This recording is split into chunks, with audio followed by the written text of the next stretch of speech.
हरे कृष्ण कृष्ण कृष्ण हरे हरे, हरे राम राम राम हरे हरे। हम यह भी नहीं जानते कि हमारे लिए क्या श्रेष्ठ है, उनको जीतना या उनके द्वारा जीते जाना।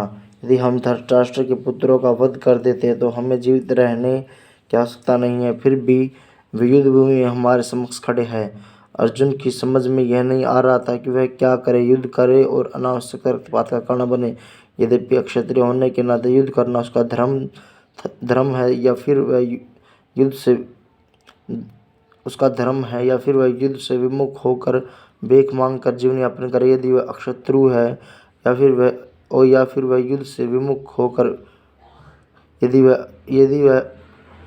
वह शत्रु को जीतता नहीं है तो जीविका का एकमात्र साधन भिक्षा ही रह जाता है। फिर जीत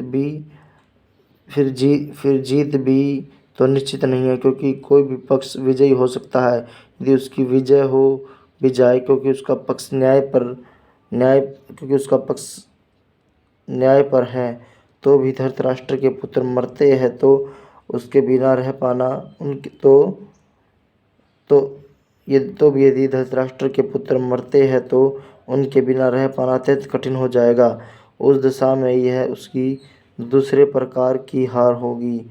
अर्जुन द्वारा व्यक्त इस प्रकार के ये विचार सिद्ध करते हैं कि वह न केवल भगवान का महान भक्त था, अपितु वह अत्यधिक प्रबुद्ध और अपने मन तथा इंद्रियों पर पूर्ण नियंत्रण रखने वाला था। राज परिवार में जन्म लेकर भी भिक्षा द्वारा जीवित रहने की इच्छा उसकी व्यक्ति का दूसरा लक्षण है। ये सारे गुण तथा अपने आध्यात्मिक गुरु श्री कृष्ण के उपदेशों में उसकी श्रद्धा, ये सब मिलकर सूचित करते हैं कि वह सचमुच पूर्ण आत्मा था।